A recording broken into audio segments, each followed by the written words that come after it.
All right, what's good, YouTube family? So we're gonna get right into it. So today I am gonna go over how my client was able to see his abs in 12 weeks. Now I know this transformation looks crazy, but this is literally the power of nutrition that I talk about in every single video. I'm always talking about nutrition. You guys are always like, "Oh, why are you only talking about nutrition? Why don't you talk about working out? Why don't you talk about this? Why don't you talk about that?" Because if you work out every single day and you do crunches every single day, you are not gonna see your abs because your nutrition is shit, right?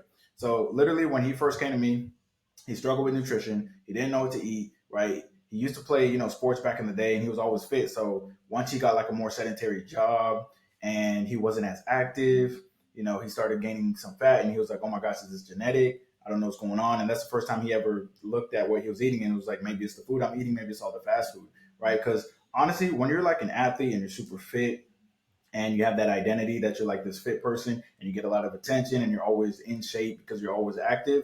When you go from that to like a more regular lifestyle where now you might be more sedentary, you might still be working out, but you're going to be more sedentary than you were as an athlete, and now you focus more on your job. You do gain a lot of weight, and it kind of shifts your identity because it feels weird, right? You no longer kind of know who you are, because it's like you went from athlete to like just just a person who works out sometimes but focuses on work. So it could be very, very, pretty stressful, honestly. And you're gonna have to definitely learn how to eat. So that's what we focused on with him. He was already doing some calisthenics and like some sprinting and stuff, but as you can see, he had a lot more belly fat than he wanted. So here's some misconceptions that I see that hold people back. All right. So as you guys know, talk about this in every video, but a lot of people think you cannot lose fat without fat dieting, and they're stuck on it. All right. They ask me every single day. They're like, "Yo, this literally happens every day on TikTok." All right. If you don't know my TikTok, it's Luther V Fitness. Follow me. I go live on there every day. But people are always saying, "Oh my gosh, you can't lose fat without fat dieting. Just do a 7 day water fast so you can lose fat." No, that's not how it works. People think you can't maintain muscle without steroids.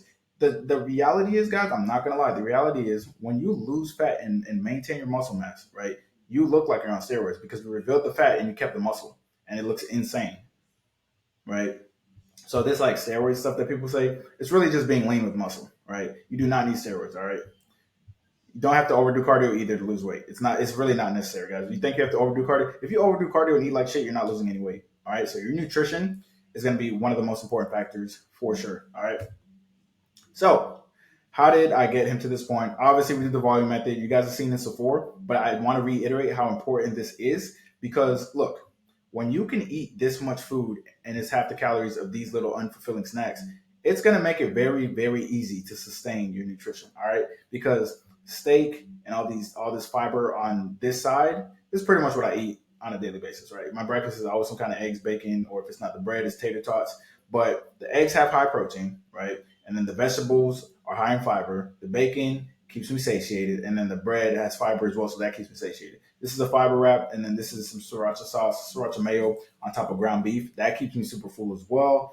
And all of this as well. Like when you eat more high protein, more fiber, you drink more water, it's gonna feel like you're eating way more than when you're eating shit like this, right? He'll be eating burgers and fries.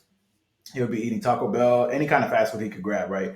And over time, obviously, that made him gain weight. He felt like he wasn't eating that much. He was like, "Bro, I'm not eating that much. I don't know why I'm gaining weight." I'm like, "Bro, you are consuming more than you think you are," right? So the thing that we did with him, as far as the nutrition aspect, obviously, I gave him some of these recipes, but I also gave him more recipes like ground turkey nachos and barbecue pizza and shit like that. A lot of different things that he didn't know that he could fit into his macros. A lot of enchiladas, a lot of different salmon recipes, and he was like, "Damn, this is so much food. Why am I eating this much?" And I was like, "Bro, you're literally eating less than you were by a lot, bro. Trust the process." All right, so this is what you're gonna go through in your first month, or like right before you start. All right, you're gonna realize that you're not at your goals because you're eating, Taco Bell, McDonald's, pizza, burgers, fries, candy, chips, DoorDash at work. You're gonna have like a moment where you're like, "Yo, I'm heavier than I want to be. I didn't like what I saw in the mirror when I was putting my shirt on." And then you're gonna be eating your lunch. You're gonna be like, "It's probably because I'm eating this bullshit, making me feel sluggish 24/7." Right? Like I said, you can't fit into your clothes. You're always trying to hide your belly fat. You're wearing a big ass shirt. Right? You're gonna feel sluggish even when you're a former athlete. And he felt super, super sluggish. He was like, "Dude, I don't know what the fuck. I'm tired all the time. I'm working out. You feel me? I don't know why I'm tired all the time." And it was the foods he was eating. Fried foods, high in cholesterol, bad cholesterols, those are gonna make you super tired, guys. Just heavier foods are gonna make you tired. All those foods, all that fucking processed shit in the oils is gonna make you tired. Like the canola oil that they put in the vegetable oil they put in their foods, it's gonna make you tired as shit. All right, second phase, PRN phase. So, like I said, for him, he was already doing calisthenics. He had some dumbbells at home, but he was doing mostly calisthenics. He was doing like sprinting, not really just jogging, right? And with his workouts, like his calisthenic workouts, I kept telling him like, make sure that you progressively overload, obviously. So, for example, if he's doing 100 push-ups to start off with, and like 50 pull-ups, and then that gets easy, just increase the amount of pull-ups and push-ups. And a lot of people think that you can't build muscle and lose fat with calisthenics. It depends on how you do it, because your progressive overloads is going to be different. You could do weighted calisthenics, or you can just increase the reps. All right, or you can shorten the rest periods in between as well.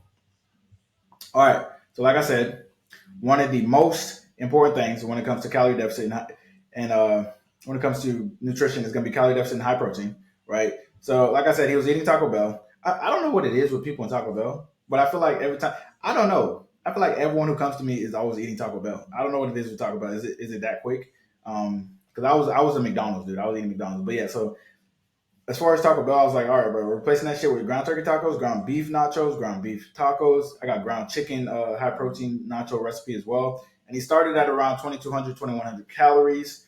And he pretty much stayed there the whole time because shit, he was losing fat like crazy at that range. So I was like, he doesn't really have to, go lower than that.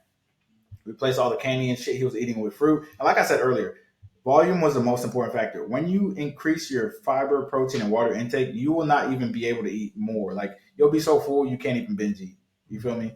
And you'll also feel way better. Like with fiber and slower digestion carbs, your blood sugar will be more stable throughout the day. You'll have less cravings as well. All right. So making it a lifestyle. Obviously, eating on the go is important.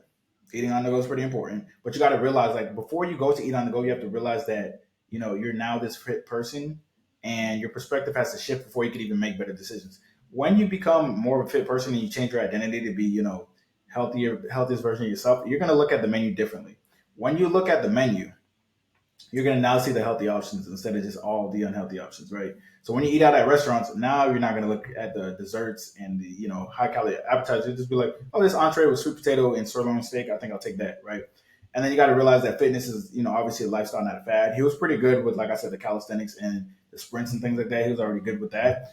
But as far as nutrition, I was like, yo, can't be with these friends drinking all this liquor all the time, right? Can't be with these friends drinking all this liquor and eating all this fried foods 24/7, and then expect to be in shape. All right, you got to make sure that if they're forcing you, if they don't respect your hustle, and they're forcing you to like eat these foods, well, some people will do that by like suggestion. I'm not saying like they stuff it down your throat, but they'll like force by suggestion. So if they're like, yo, you're not cool if you're not drinking, then those are not your friends. All right, cut them off straight up. All right, so exactly what I did to get him shredded in 12 weeks. Like I said, guys, sustainable calorie deficit, which is super important. He was doing calisthenics, taught him how to eat on the go. Like he was going out, he was like, hey, should I have this? Can I have that? And it was actually funny because like after the first week, he actually asked, he was like, bro, can I have some pizza, bro? Can I please have some pizza? And I was like, no, bro. This is we're making this a lifestyle change. No more fucking pizza.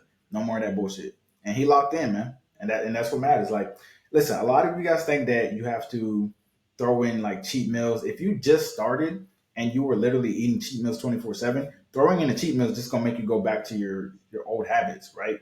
It's just gonna make you go back to your old habits. Sometimes you gotta starve your distractions or starve your cravings for your cravings to go away. All right. Like replace all that unhealthy food with just healthier foods, and then that's gonna become your new normal, and then it's gonna be easier for you to associate yourself with the healthiest version of yourself. All right.